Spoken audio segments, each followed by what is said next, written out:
Welcome to Tier 8 of the Urban Legend Iceberg. If you want to see the original image of the iceberg, you can look in the description below and find the original Reddit post where the user DarkMoon230 originally posted this image on Reddit. They are a close friend to me, and I would appreciate it if you gave them some kind of shout out or commented on their Reddit post. Thank you. Let's explore the iceberg.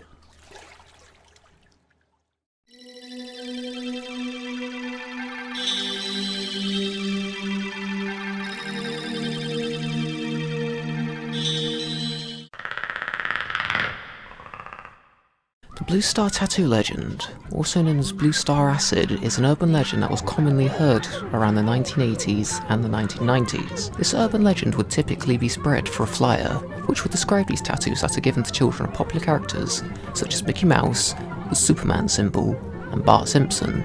Or they would just be generic animals or creatures which would appeal to children, like butterflies or clowns. Apparently these tattoos would be laced with LSD and would be wrapped in foil, so when the child touches them, they would get an immediate high from the drug. The report often cites that the drug causes more deadly side effects than a regular dose of LSD, such as uncontrollable laughter, severe vomiting, changes in body temperature, hallucinations, and wild mood swings.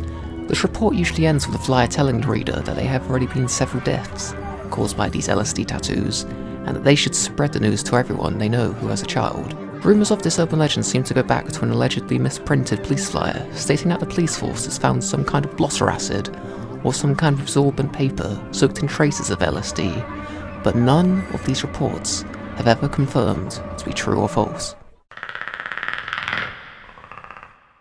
The Water Babies urban legends refers to many legends of creatures across America who hide in lakes, waiting to lure in their victims, draw them close, and drown them in the waters.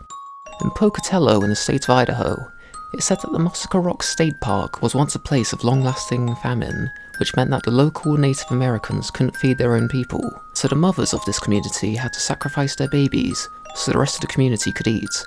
The mothers tried to drown their babies in the lake in Muscatine Rocks, only resulting in their babies feeding on tadpoles, weeds, and small fish. By the time the famine was over, these babies had transformed into strange fish-like creatures with fins and gills attached to them. They now haunt the lake of Muscatine Rocks, waiting to drown anyone foolish enough to stand too close to the edge of the lake. In the state of Idaho, there is also another iteration of the Water Babies urban legend, stating that these creatures are not actually human babies, but are actually dwarf-like creatures who produce the same sounds as human child crying, but this is to merely lure unsuspecting prey closer to where they are hiding, so they can pounce out on their victims and drown them once they get close enough. Another Native American story, in Pyramid Lake in the state of Nevada, there was once told a story of a young man who saw a beautiful woman who had the tail of a fish.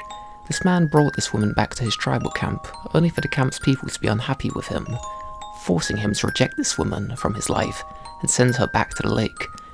The man did what he asked.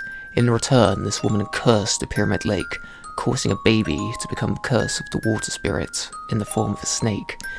This baby suddenly grew fangs from its mouth and bit into the mother of this child. To save the mother, a deal was struck with the local tribe and the creature. The mother would be released from this baby's grasp as long as the creature could live in Pyramid Lake forever, without it being disturbed. It's said that if you get too close to the edge of Pyramid Lake, you will see this creature rising up from the water before its teeth grip into you, dragging you into the depths.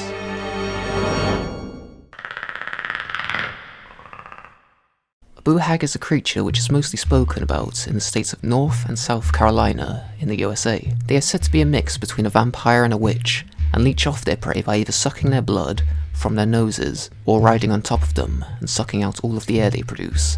These creatures are said to wear human skin in the day, so they can avoid suspicion, but when it gets closer to night, they will take off the skin, hide it somewhere in the house, where no one would usually look in the dead of night. One story goes that a man who was talking with his friend explained that his wife seemed to mysteriously disappear every night when she was in bed with him, and wouldn't return until the morning. The friend suggested that he should pretend to fall asleep when his wife leaves, then he should follow her. His friend also suspected that his wife was boohag and told him to find the skin that she uses and pour salt and pepper onto it so she couldn't get back into her skin, which would leave her vulnerable. to everyone seeing her true form. That night, the man did exactly what his friend planned to do, and heard his wife going down the stairs. When he looked to see what his wife was doing, he saw her removing her skin, pushing it into a ball, and hiding it underneath the stairs. She leapt up the chimney immediately after this. Then the man put salt and pepper all over the human skin shell. He heard sounds coming from the chimney and ran upstairs to his room, pretending to be asleep. He heard his wife making strange noises downstairs, repeating the chant, "Skin, you know me. Skin, this is me." This made it obvious to the man that she couldn't get back into her skin. He then heard her coming up the stairs and slumped in the bed next to him. He went to touch his wife, but he felt an incredibly humid, sweaty feeling from the creature next to him, which felt like rubber left in the sun for too long. When he got up the next morning, he tried to tempt his wife after bed by making her breakfast, but she claimed she was too ill to eat. He then went downstairs and said that he was going to do some gardening, but he just hid behind the kitchen door so he could see what his wife would do. He heard footsteps coming downstairs, chanting the same chant as before. This caused the man to seek help from a conjure man who was his friend. He told the conjure man about his dilemma and went to see his wife, who was still pretending to be asleep. He told the conjure man about this dilemma, so they both went to see his wife, who was still pretending to be asleep. The conjure man ripped the sheet off of her to reveal her in her boo-hag form, looking meaty and bloody. The man and the conjure man threw the boo-hag into a searing hot pitch, where the creature smouldered until its cries were heard no more. The lighthouse and a naval vessel is a story that's often told as a parable to remind the listeners of the value of self-importance and how they shouldn't disregard other people because they believe that they are more powerful than they are. The story begins with a United States Navy ship, or Royal Navy Navy ship, delivering a broadcast to a nearby Canadian, Irish, or Spanish frequency, to which they state that the other frequency should divert their courses immediately from the naval ship, otherwise they will crash and collide into each other. The other responder refuses and responds by saying that the naval fleet should turn 50 degrees south to avoid a possible collision. The naval ship gets more aggressive and responds to the lesser force that they should turn 15 degrees. The other frequency fights back once more, requesting that the naval vessel needs to turn south by 15 degrees. The naval vessel then responds by saying that they are not afraid to blow their ship out of the water if they do not move out of the way, because they have more power and manpower on board to destroy whatever ship they are riding, unless they turn 15 degrees. The other frequency then responds by saying that they are a lighthouse, so it's the naval vessel's call whether they want to crash into the cliffs or not.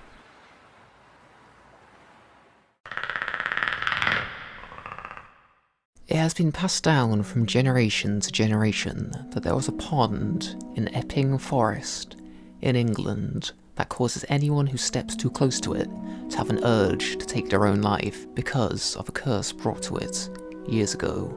According to the legend, 300 years ago there was a couple who were forbidden to see each other because of their family's rivalries. However, the father of the young woman was following this couple into the woods and caught the two of them together. This caused the father to kill the young girl out of fear his family tree would be losing honour from association with the young man's family. After grieving for a short time, the boy returned to the spot where his lover met her untimely demise and threw himself into the water, drowning himself in the pond, hoping that he would be at peace with his lover in the afterlife. However, after this event, the water turned to a black tar-like colour and grew as thick and dense as syrup. Anything that lay around the pool slowly decayed until every bit of life had been sucked out of it, including vegetation, the animals, and even tempting nearby visitors to walk into the pond and succumb to the thick black waters. There have been several reports of people drowning themselves in this pond, despite having no reports of previously wanting to end their own life.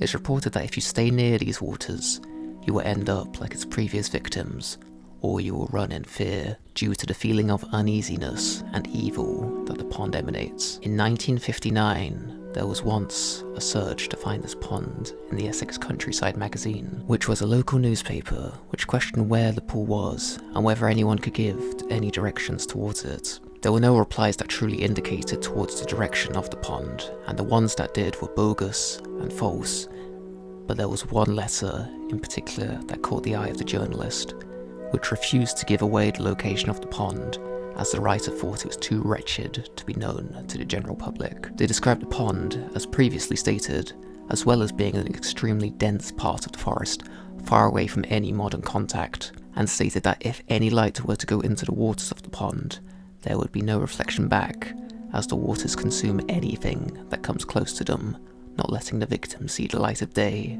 ever again. Even as we get further and further into the future with the power of the internet, we get no closer to finding the Epping Forest Pond, as any searches from satellites would deem fruitless, as this pond would still be surrounded by other pieces of vegetation, far away from the source, covering up the source of the pond itself.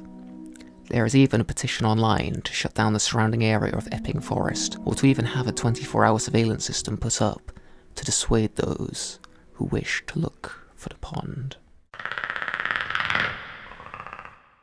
In the 1990s in the city of Bangalore, in India, there were reports going around of a witch who would knock on several homeowners' doors, waiting for the owner to let them in. This witch would often entice these homeowners by using the voice of their loved ones, so they could feel even worse by not opening up the door and letting their loved ones succumb to this witch. However, it was stated that if a homeowner opened up their door to the witch, they would immediately be cursed by this creature before it ran off into the night. This homeowner would then die within the next 24 hours. Word of this spread intensely throughout the city of Bangalore, and people started to paint the words Nalaba onto their doors, which translates to "come tomorrow." The witch would do exactly as you told it to, and come back the next day, to which it would see the words would still be there, so it would come back the next day. Because of this, it would come back indefinitely, and go around in the circle, going around the neighbourhood forever, waiting for someone to let them in. It is now a tradition on April the 1st to put the words Nalibar on the front of your house in Bangalore, which is now known as the city of Bengaluru. Some people disperse this legend as burglars trying to break into people's houses. However, many still believe that this creature roams the nights in Bengaluru, waiting for the next unbeliever to open up their door.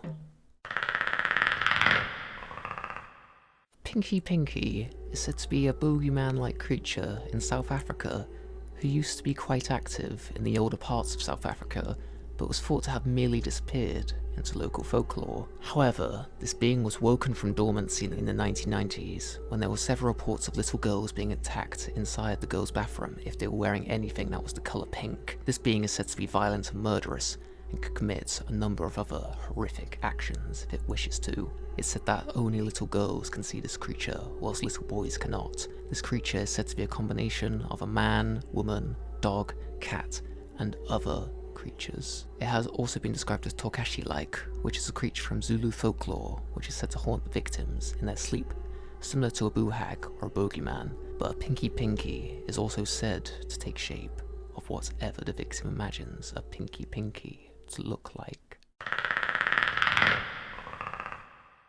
The Black Volga is an urban legend from Poland about a particular model of car called a Volga, which would be painted black and appear in neighbourhoods. This car would roll up to passerbys and ask them what time it is. If the passerby responded with the time, a number of things is said to happen depending on who you're hearing the story from. In one version, it is said that a religious cult is inside the car and will abduct children this way to use them as a ritual sacrifice to Satan. Another account states that this car was driven by a demon itself, and when asked for at a time, the victim would die at the time they responded with the next day, and their soul would be collected as a fare by this demon, unless they responded to the demon back with the phrase, "It's God's time," to which the demon would disappear. Another version states that the Volga was driven by a crazed killer who would ask for the time only to abduct, torture, and eventually kill whoever answered their question. However, the one story I find the most disturbing out of all of these is that people believe that the Polish government intentionally spread these rumours about the Black Volga to cover up what was really happening. Some people believe that the Polish government themselves were kidnapping people who were actively denouncing the government and their actions, to which people would report seeing a Black Volga appear, only to see this unsuspecting passenger be taken and never seen again. A mother and her daughter decide to take a trip to France, when suddenly the mother becomes violently ill, and the daughter immediately goes to a doctor to have a checkup on the mother. The doctor suggests that the young woman goes to a chemist for a certain drug, so the daughter goes to the chemist, only to return to the reception of the hotel, with the receptionist stating that they've never met her or her mother before, and there was never a record of them staying, ever, in this hotel. This is where two different versions of the story split. In one version, the daughter uncovers that the mother has been hidden in the hotel because the doctor realised the mother had the plague, and for fear of having to tell the local community that this town has now had a plague victim, which would greatly destroy its reputation and tourism, decides to cover up the mother's death by hiding her in a spare room. The daughter ends up winning a large settlement of money, which covers over this slight inconvenience in her trip. However, in the other version, the daughter ends up going to a travel agency about the hotel not giving her her booking, to which the travel agency says that they have had no past history with the daughter or the mother, and they believe that the daughter is lying about being a British citizen, so they decide to call the police. The police eventually interrogate the daughter, only to have her sent to a mental hospital, as they could find no evidence that the mother ever existed in this country, along with her.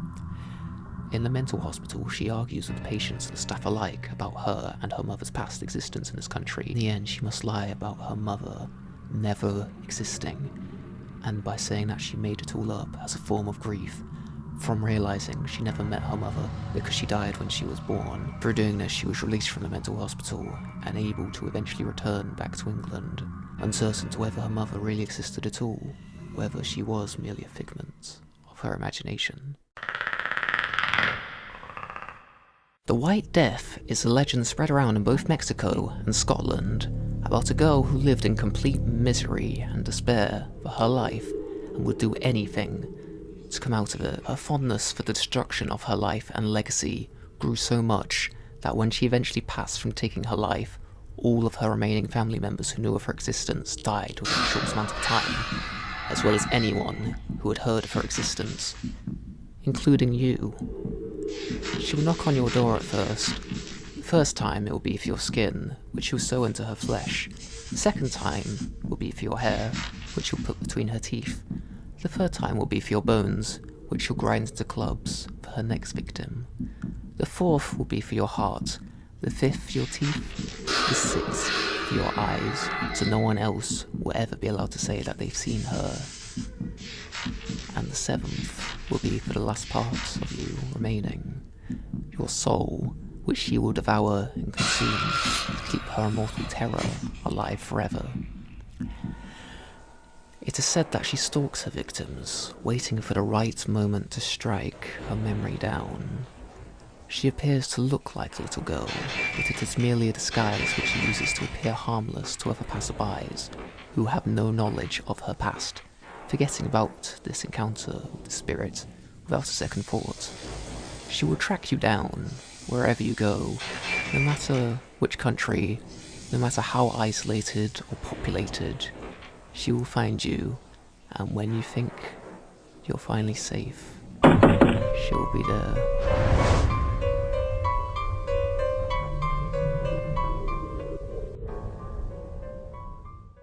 I would love to see your opinions in the comment section below on what you thought my video was like. Thank you so much for watching, and goodbye.